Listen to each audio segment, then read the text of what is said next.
Welcome to Bootstrappers, a program designed to bring you up-to-the-minute ideas and concepts to understand what it takes to succeed in business and life.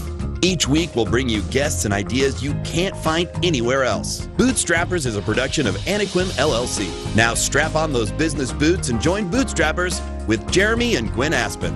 All right, welcome to Bootstrappers. I'm your host, Jeremy Aspen. I'm the president of Wistar Group in Omaha, Nebraska, and I am here with my spouse, Gwen Aspen. She is the president of Anequim. If you're new to Bootstrappers, we talk to successful entrepreneurs and leaders about what they've learned through the trials and tribulations of starting a company, running a company, selling a company, anything related to entrepreneurialism, really. And then what we try to do is we try to apply it to our industry, which is investment property management. And our hope is that you'll take it to your industry, take any of these tips and tricks, advice, and tidbits to turn them into energy or things that you can use to make life better. And more successful. And more, well, and even primarily successful. So anyway, we're just putting this thing together to help work with entrepreneurs and anybody aspiring to be so out there. So let's get hungry. Let's break some things. This is Bootstrappers. Today, we are here with Cory Wiedel, who is the founder of Complete Nutrition. And just in case that name rings a bell, or maybe it doesn't ring a bell, I'll bet you that this jingle will. Complete Nutrition. So that you probably recognized. That was on the radio for years, and something that, I mean, everybody sings that. I sometimes, when I sing that song in my head. When Jeremy and I were talking about having Cory on the show, we were on a walk and we were singing Complete Nutrition. And we were singing it while we were on our walk because we were getting ready for Cory. Before I finish with the intro, did you come up with that song? Is that your sound, your voice in the jingle? Definitely wasn't my voice. We had it,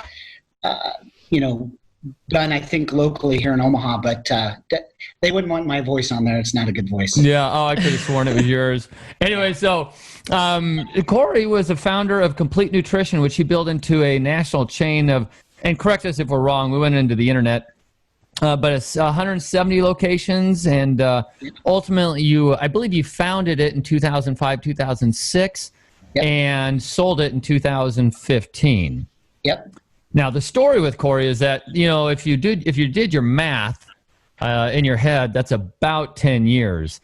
And of my friends, I think Cory might be, in the course of 10 years, Cory did a lot in terms of developing starting from, let's just say nothing. I would not put those words in your mouth, but starting with nothing and turning it into a fortune. So I think this interview has a lot to do with what that path looks like. How much of it was success, how much of it was relationships, how much of it was just dumb luck, how much of it was the timing. I mean, Cory went through 10 years of developing a little company and making it really a big company, to some extent changing the industry. And I don't think I'm giving you undue credit. That I think Complete Nutrition did do that for the supplemental industry, wouldn't you say? Yeah, for sure. Yep. So that's cool. So that's what this week's story is about. And so starting with that, how did you get started in this career, or with your career? What's this look like? So you get you're fresh out of high school. You decide go to school, don't go to school, work. What's it look like from there? The quick little timeline. So I went to college and graduated in 92 in high school. Went to college for 3 years. Actually, my senior year, I quit college. My parents thought I was crazy. I joined one of those, like an Amway company, a network marketing company where you get your friends and family involved. I did that company it was a startup for about 2 years, and I dug myself a huge hole. I think I was about $60,000 in debt. Whoa. I let my credit card bills and I signed a bunch of leases, and it was a disaster. So I decided to call it quits on that, and decided to go back to college. So went back to college for a year. I just had a year left. And a friend of mine owned some GNC stores, and I was always into health and fitness, and we just I went to a convention with him, and thought, man, I could do this. So, with being $60,000 in debt, terrible credit, why not go start another business? That's a perfect scenario. So, right. Yeah. Yeah.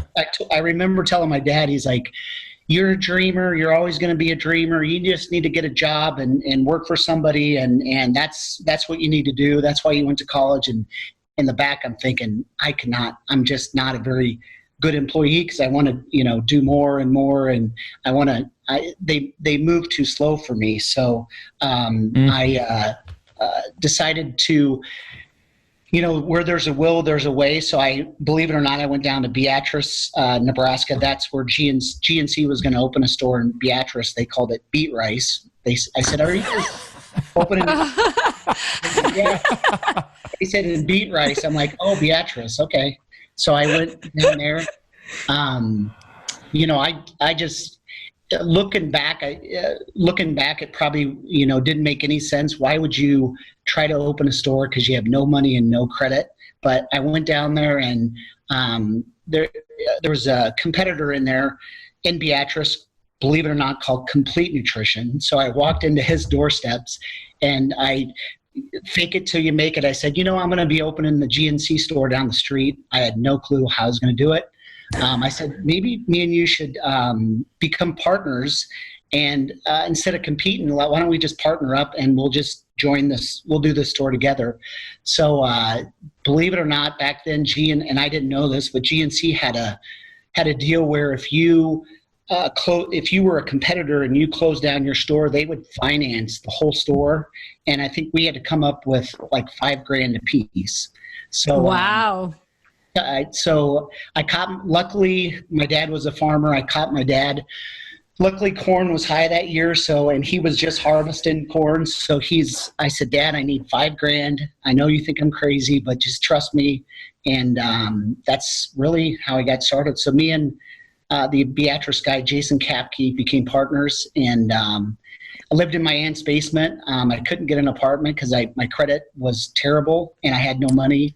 So I lived in my aunt's basement. Did she live in Beat Rice too? Yeah, she lived in Beat Rice. Okay, so any listener that is not from Nebraska or Iowa, the reason we're making fun of it is because Beatrice is spelled Beat Rice, Beatrice. Yeah. So that's why and it's it a looks like tiny Beat Rice. town, right? I mean, how many people even live in Beatrice? 10,000 people, maybe. So, great runway. They have a huge runway. For whatever it's worth. Any pilots out there? So started there. Lived in my aunt's basement, and then a year went by. So my business partner and I thought, let's get another store. So we looked in Omaha, and it was, I think, 174th and West Center was our second store. So that's when we opened the Lakeside GNC. So then a year later, we had 2 stores. And then my partner and I, we just, he had his own thoughts, and I had, my own thoughts. So we decided to split. So he decided to stay at Beatrice, and then I decided to stay in Omaha. So I actually lived in my cousin's basement in Omaha when I opened that store because I had no money or no credit yet, and did that for about 6 months. And then I remember going to my apartment. I thought, you know what, I'm supposed to be a business owner. I need to get my own place. So I got an apartment. I remember they pulled my credit and they said, we can't rent you an apartment. I said, well, what if I pay you a month's worth of rent up front? They said, well, we'd do that. So I paid a year's worth up front. So a whole year's worth of rent. And so then I was positioned in Omaha, and that's kind of where where we started to, grow the business from Omaha. So we are with Cory Wiedel. He is the former president or CEO of Complete Nutrition. I'm Jeremy Aspen. This is Gwen Aspen. This is Bootstrappers. I just had a question for you, Cory. So at what point did you get out of the $60,000 of debt? That's a great question. So I never did. So I did some internships in my senior year in college, and these debt collectors kept hassling me. They would find anywhere I worked, and I'm like, I will take care of you. I don't have the money now. And they pissed me off so bad that I was like, I'm never paying these guys back, because they were just ruthless. They would call me. So I never did. So after 7 years, just like 7 years, the debt, is one, like statute of limitations, whatever they call it. Yeah. Like 7 years. And I'm a man of my word. I pay my bills, but they frustrated me so much. They would track me down, and they were so rude. And I'm just like, you know what, guys, I'm not paying you guys. So yeah, you probably almost never use the F word. Yeah, you're like, F you, you mother. Yeah. Anyway, we can't actually we can curse on this show. Just our producer has to bleep it out. It's like somebody inject a little bit of hope into people. So you started a company and then started a second branch in debt and so much, such bad credit that you lived in basements and couldn't rent an apartment. I mean, that is the starting point. And I'm not trying to remind you of a bad part of your life, but I think it is inspirational because, as I'd mentioned earlier in the show, I don't know too many other people that have been as successful as you. And those are just fun stories. I mean, to be able to have that kind of a timeline. And the other thing that's inspiring me right now is the fact that I'm sure you had some serious detractors at the time. Like, people were like, what are you thinking? You mentioned your dad, but did anybody believe in you except for you? No, I mean, that's, I still, to this day, I'm like, there is no effing way this is going to succeed. I will live and breathe. And I mean, I worked 80 hours a week. But I was, determined that, given a second chance, I'm going to make it work. So how did you maintain that belief in yourself despite what would someone say the evidence? That's contrary to everything pointing against you. That's a great point too. Like, how did you didn't get depressed and down, or you turned it into an optimism? I don't know. What? Yeah, I just think, I've always been a glass, a full glass type person. So I just, where there's a will, there's a way. And I think if you just stay with a positive attitude, even though the circumstances look terrible, I always have faith that things are going to work out. So. Wow. That's amazing. That's amazing. Welcome back. This is Bootstrappers. I'm Jeremy Aspen. I'm here with my spouse, Gwen Aspen, and we are interviewing Cory Wiedel. He is you are president, is that right, of Complete Nutrition? Founder. Yeah, founder. Yeah. Founder of Complete Nutrition. And if you're, just in case, Complete Nutrition, it was this. Complete Nutrition. That's the jingle. That's the sound everybody recognizes. So anyway, right before, I just wanted to ask you, so you get this first little store, and, not everything, the future doesn't look as bright as you would hope had you been born with a silver spoon in your mouth. Like, it sounds like you were bootstrapping pretty strong. Then was that store, did you imagine it and dream about it becoming your source of income? Or did you always have the impression that, well, if we're going to make this work, we have to have 2 stores, 10 stores, 180 stores, whatever? I mean, what did it look like when you first built? Like, what were you dreaming about? So initially, my goal was just to start a business, and if I could make 60 to 100,000 a year, I'd be happy with it. So that was initially the thought process. But once we opened 1 store, then we wanted 2. It just built confidence to keep progressing as we went along. So, and your stores, you had mentioned earlier about there was the Complete Nutrition GNC. Did you spin off to own Complete Nutrition, and then the other friend stayed with the GNC? Nope. So so my original partner in Beet Rice, he stayed in Beatrice, and then I decided to take the Omaha store. So we split ways, and then from the Omaha store, we eventually grew that to about 15 stores total. So we opened more in Omaha, Lincoln, Cedar Rapids, Iowa, Des Moines, Fort Collins, Loveland.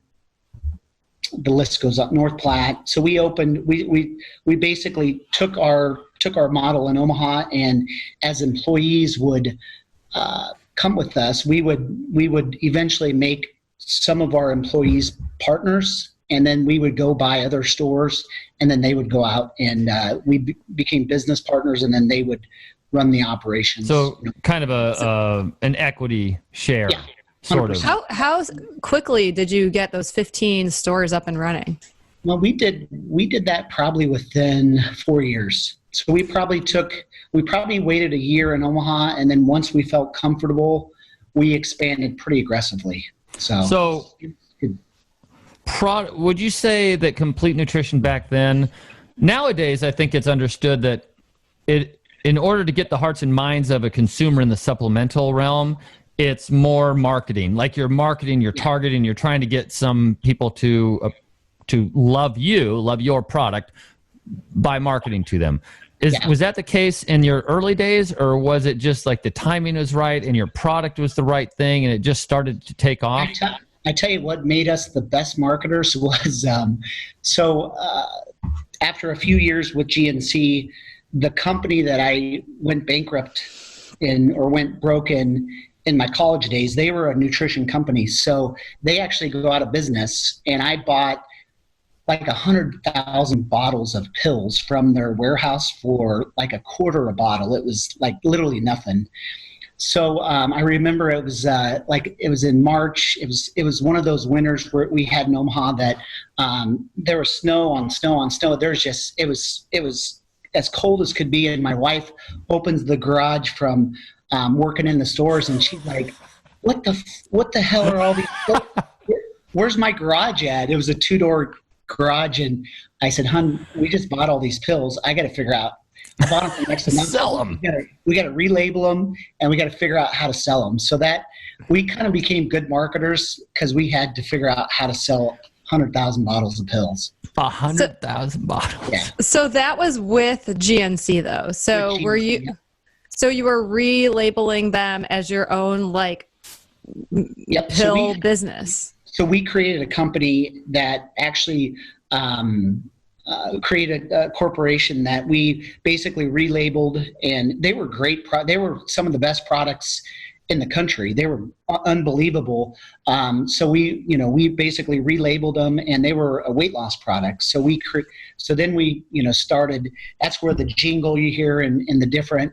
We had one product called Release. It had a funky jingle too, but sing it just really quick, even though you have a bad voice. Release, weight loss that works. It kind of was like that. Lose weight, feel great. But anyway, so that's how so when we got into GNC, there was 4,000 stores. 11 stores had done $1 million in sales annually in a year.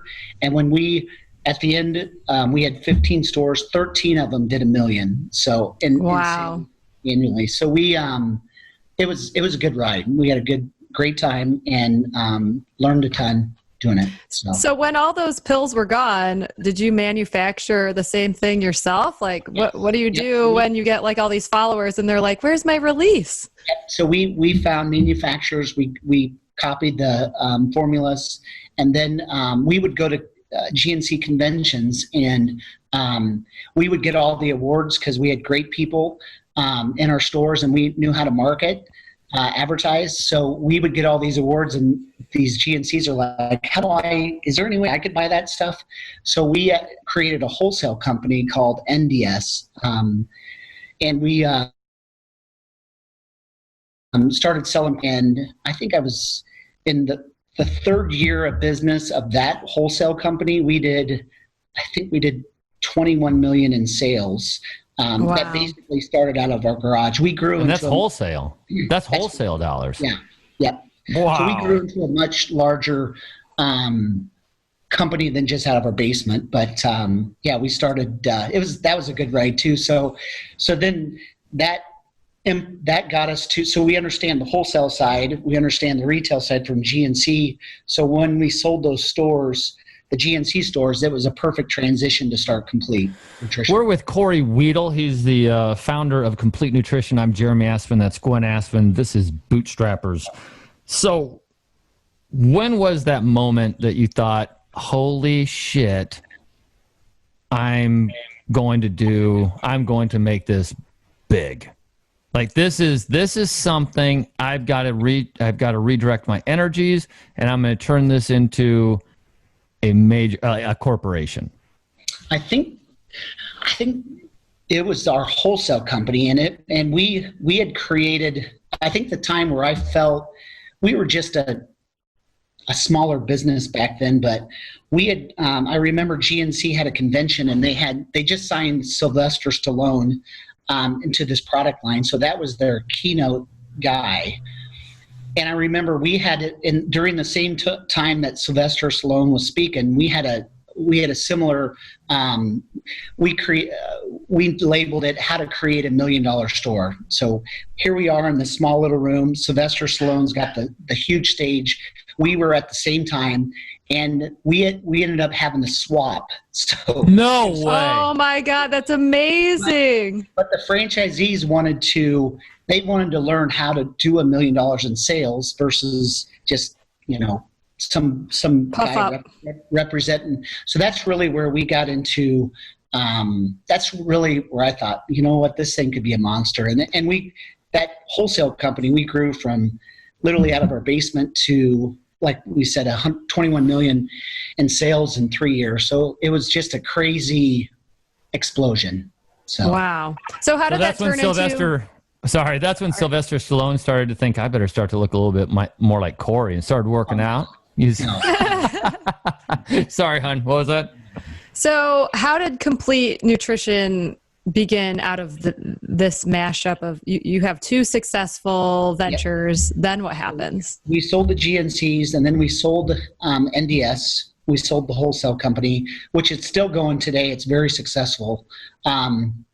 Then we waited some time, and then we just started, Complete in Omaha and Lincoln. So we had a handful of stores, and we really just, started to market and create kind of what we did in the GNC days. And I'll be honest, I remember we lost $600,000 our first year. I think we lost $700,000 our second year, and we thought it would just be you advertise. We didn't realize how important the GNC name was. So we lost a ton of money. And I remember my accountant to this day was like, man, you sold these two companies. This Complete Nutrition, whatever this thing is, you should just sell it, or just, sometimes you just got to cut your losses and, fold. And my personality, I'm not. That's probably good he said that, because I was like, fuck, I'm going, we're going to make it. So going back a step though, what was your thought process with selling the GNC stores and the wholesale company? If they're making money, why did you want to sell them? Because I'm not as you guys probably could tell now, I'm not the best. I'm not the best at following following systems. So when I'm running the show, I'm not the best at, I'm not a good franchisee, because I'm not, if step 1, 2, and 3 doesn't make sense in my head, I'm like, why don't we do those better steps? And why don't we try to improve this? And when they have 4,000 stores and you're not following the program to a T and you're successful, then everybody wants to do it my way, and they couldn't. So we just weren't a good combination. And then our wholesale company's only customer was GNC. So it just was, I felt like the timing was good. So we sold, both entities. And then created Complete and failed at that the first couple of years, and then luckily figured out how to the secret sauce, and we got lucky. So, would you say you're a details guy? No, hell no. Okay, so the processes and procedures, which is kind of what I'm getting. I know Cory well enough to have known that answer, but so all right, so are processes and procedures, were they just not important at the time, or? Well, yeah. So what I've learned with myself is to find a really good process and procedures guy. So, got it. One of our best hires was a guy who was my partner in Complete, Ryan Zink, and he was actually, believe it or not, in broadcasting. So he got a degree in broadcasting. He graduated college, and we were his first job working in the GNCs, and he just was so detail and process. I mean, if you could mimic the opposite of me, he's tall, I'm short. He's got dark hair, I got blonde hair. He's detail oriented, I'm not at all. But we were so opposite, and we worked so well together that that has been a key to my success, is finding people that offset my strengths. And so you are kind of, if we're going back to traction again, which we generally bring up in this show, it's so important. You were the visionary, and he was the integrator. Yeah, but that's how that went. Yeah, he's an interesting integrator. That would be it. But he's a visionary too. So he, but he would lean more on the integrator side in the Complete days. But today he's started a very successful business, and he's been the visionary, and so he was a unique one that kind of carried both characteristics. Welcome back. This is Bootstrappers. This is Jeremy and Gwen Aspen. We're your host, and we are here with Cory Wiedel, the founder of Complete Nutrition, and the founder of Complete Nutrition. And when we just a moment ago, I'd let everybody know that we were going to be asking Cory when it was that you realized, Cory, that you were successful. What it was like around you? I mean, was it when you closed on selling the business for up $10 million? Was it when you made your first mortgage payment, when your credit score was at 300? I'm really curious to know what it looked like to be successful for you, from your mind's eye. What was it? Boy, it's weird. Because, when the cut was so deep early on, with going broke and going against the grain with my family and quitting college, that it's almost like sometimes you still don't even, I always have that fear of being broke again. So sometimes I always feel like I'm cautious about, because that cut was so deep and so hard, mentally. So that's a tough question, but I would say I've never been really a debt guy, so I don't like debt because I had the bad experience in the beginning. So we grew virtually through cash, no debt. So I would say success to me in my mind would be, when we were looking for a house, the parameters were we have to pay cash for it, so paying cash for a house and paying the car in cash and paying the next store in cash and the next business in cash, that to me gives me feeling of confidence that I'm not in debt and I'm not constantly risking, money in debt. So Gwen, are you kind of looking at him going, oh my God, we're the same people. We operate very similarly to you. That's so cool. The debt thing, because it's an anchor. Not to beat up on debt. I understand there's a position for it. There's a good place for it, but our position has always been that our businesses were our biggest financial risk.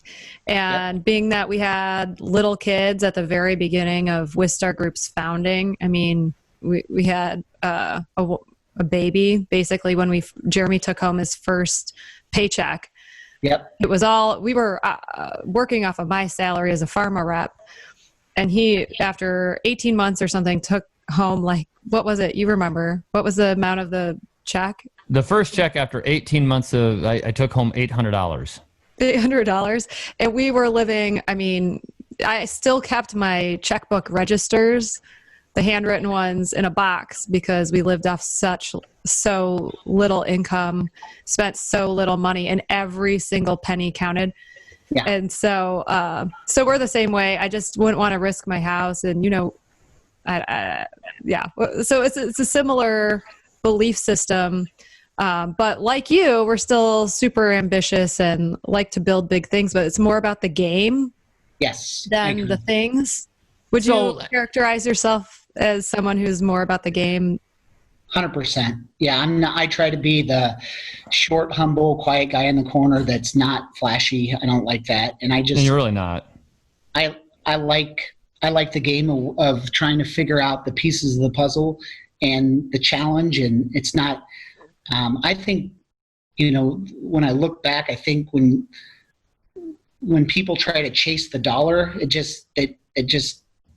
they never really get to it because they're chasing the dollar. And I think if you just do the right things and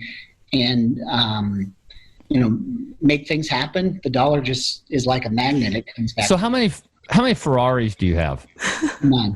Yeah. Right. I'm a farm collector. I grew up on a farm, so I like farms because they're so flashy. Is that why? They're so flashy and pretty. When people fly over country, they look down at your farms and like, damn it, that is a good looking farm that Cory owns. That guy is cool. So are you interested? I actually want to kind of dig into this a little bit more. Just having an interesting life, or are you trying just always attempting to grow personally? What is your motivating factor specifically? I always try to grow personally. That's just how I'm wired. I always want to be better. But really my passion today is I love giving people, like I gave Ryan Zink, like I gave Bill Morris, Dean Weber, other people in my network. I love giving people a chance, like a partnership. With GNC when I was my very first store in Beat Rice, that partnership and he became very successful. My partner did and I did. So my passion today is giving people a chance to be an owner and to give them a chance to succeed financially and that. And just to frame this a little bit, you sold your companies for, we don't need to just the amount, but for millions of dollars when you were you 41? 46, so I probably would have been 40, 41. 40 years old. Yep. So that's an odd dynamic too, to be that wealthy that young. And I mean, right? I mean, can you, because it must have exposed you to what happens after the sale. So you've sold the company. Well, yeah, let's back up a little bit though, because the last part of the story that we heard was that you lost $600,000 the first year and then $700,000 the second year, right, and that your financial advisor advised you to close it. So how did you turn things around? We really figured out how to market, how to advertise, and we focused on better people in the stores and really just the nuts and bolts of the business. But we just we took for granted what the GNC name meant. So we really just focused on like with our jingle that we've heard, we focused on really advertising and getting the name out so people are familiar with it, and then the in-store experience. So when people came in, they felt like, man, these guys care and they have great products. And so that's really, it's kind of the nuts and bolts, but we just, we took for granted what a good brand behind you, how it makes a difference.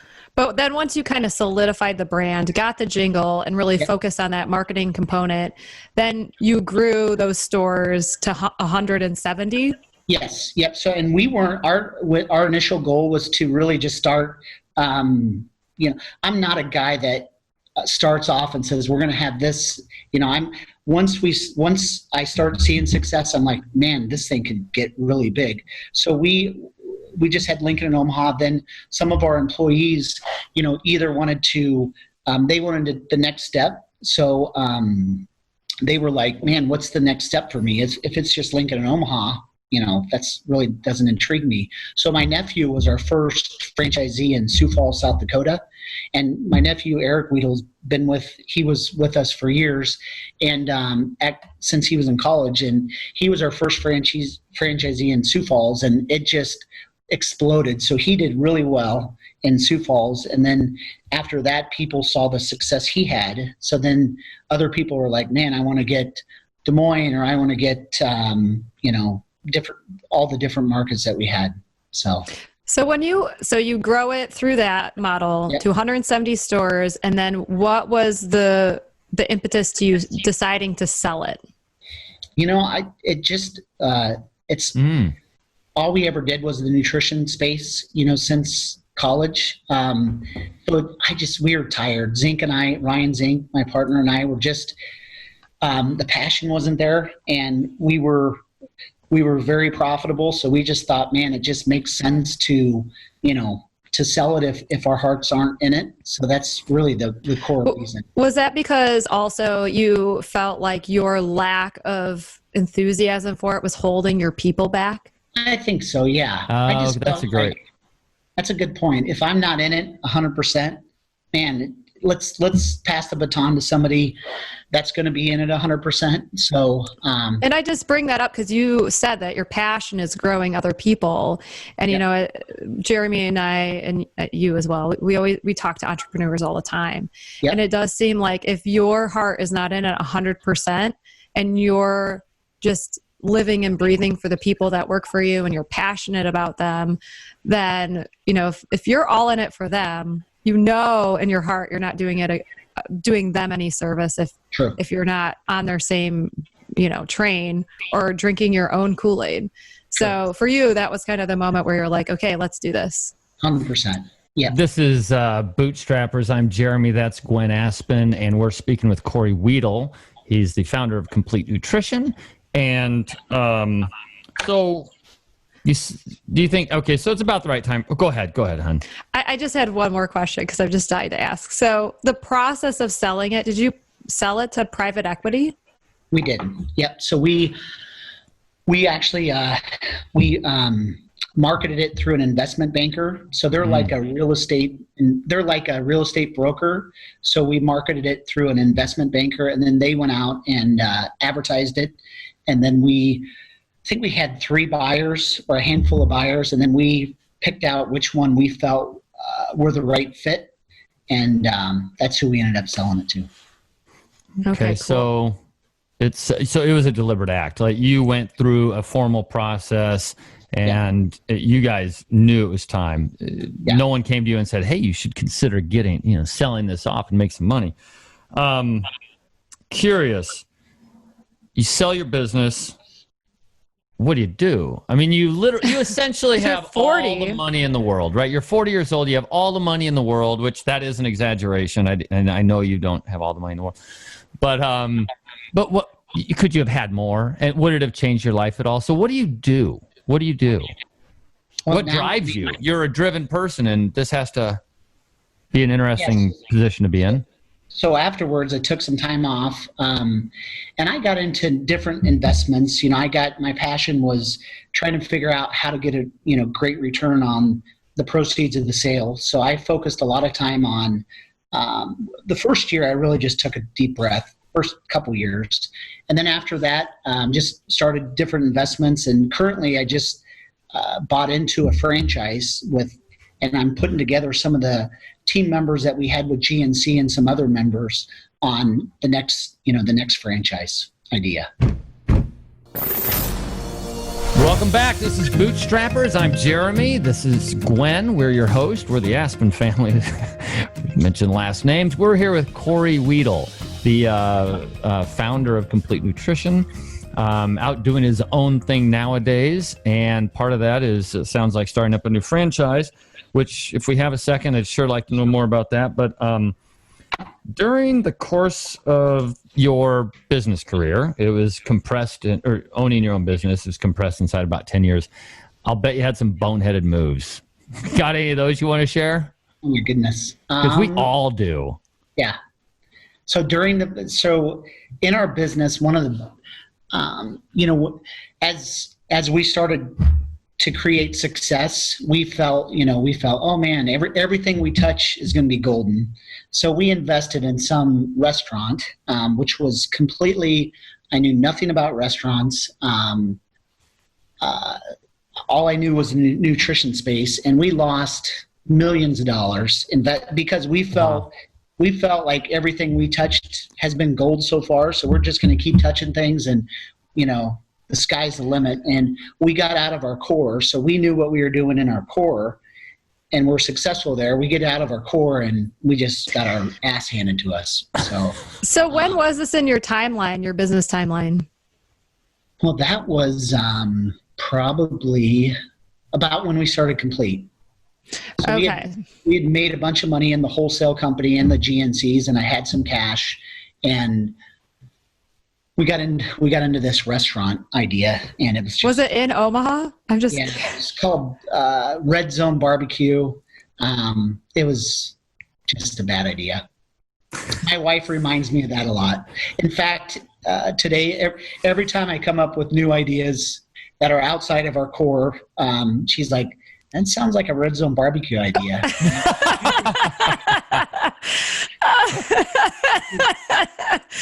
Oh my God. Well, that's a nice way of not saying a stupid idea, I guess, right? So do you have a close runner up for Boneheaded Move? I mean, Jeremy and I have a bazillion. So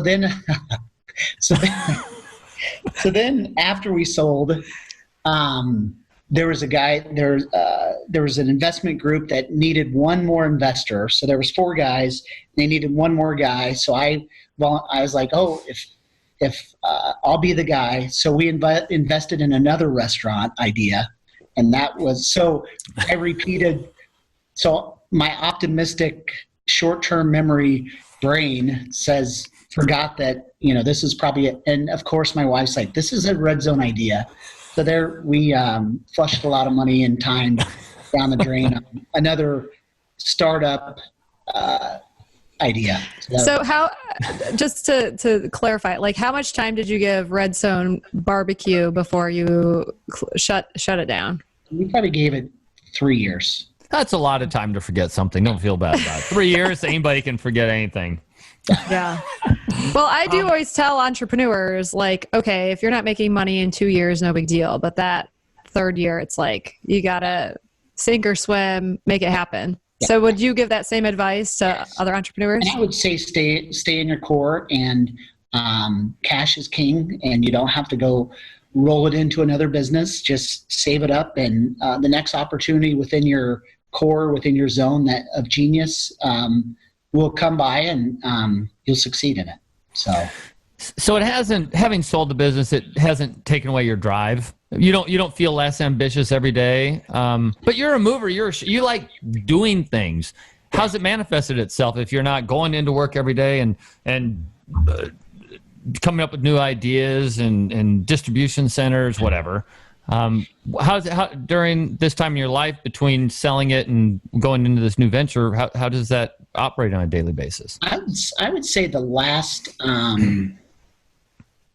it's an interesting transition, but I would say the first couple of years was weird because you really didn't have that next mountain to build or to climb. But after a couple of years, I mean, I think we all become who we are, and now we're starting a new venture, and I'm just anxious to build the team and to build success in that venture. So why did you decide to do another venture when, I mean, you've made it, you have a lot of money, you have all of the investments. What was it that made you want to jump into another ring? It's the partners that I'm associated with. I think just helping give them a chance to succeed. I mean, that's really where I get a lot of, that's where my core is happy, is when I'm helping others succeed. So I think helping them, partnering with a handful of guys, and we're all business partners now, but being together with them and trying to climb the next mountain is really what it's exciting for me. I love helping people succeed. We had an interview with Dave Palladino I don't know, maybe months ago or weeks ago. But one of the things that he mentioned is, Gwen, you'll have to remind me, but it was something to the tune of, you get into business to be with people.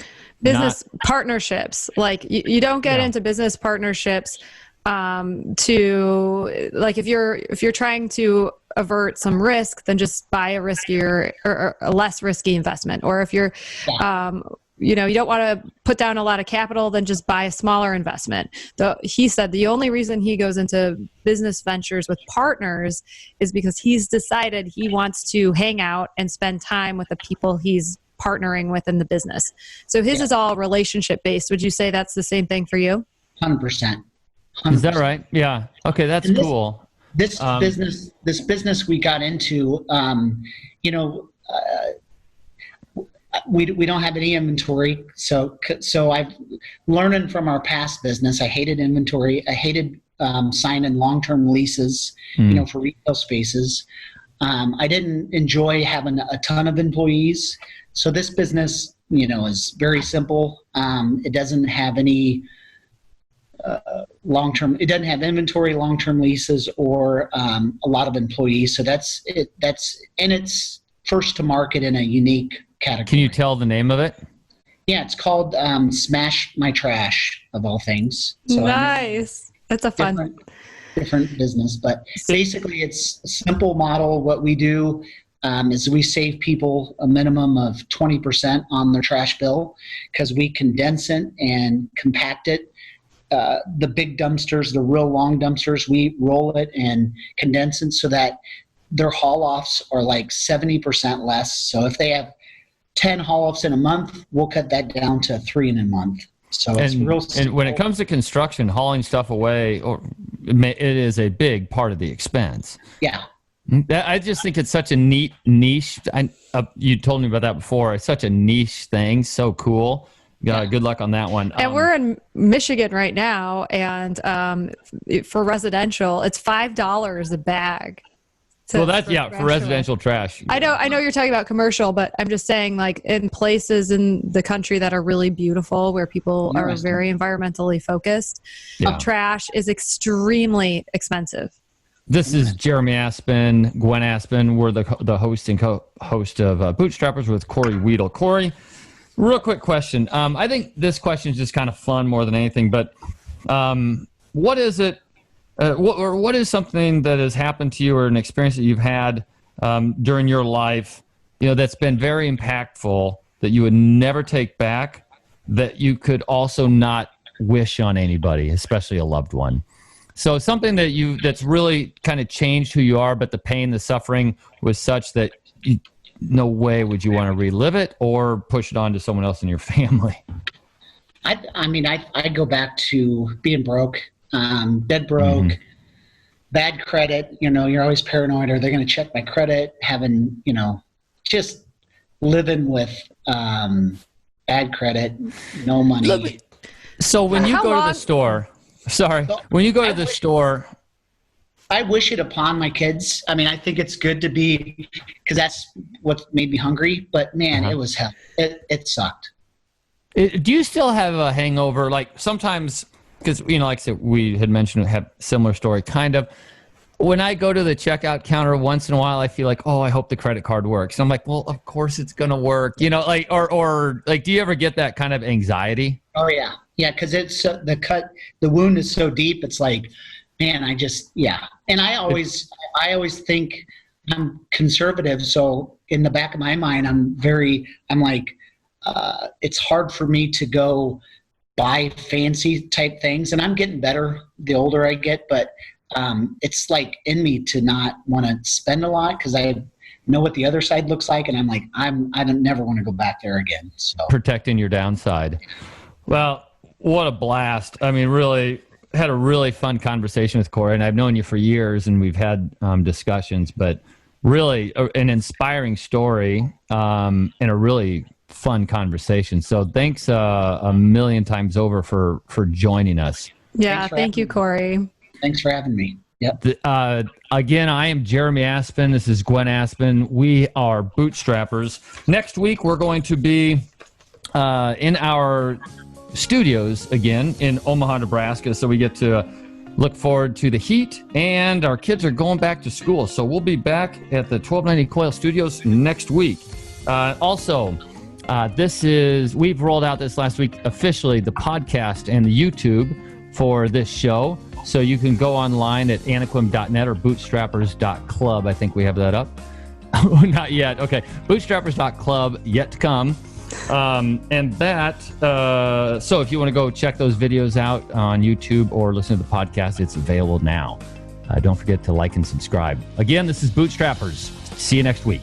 This has been Bootstrappers, a unique presentation designed to help you better understand what makes the world turn. Contact Gwen or Jeremy Aspen at hosts@bootstrapper.club. Join us next time on News Talk 1290 KOIL, at our website, or download the podcast.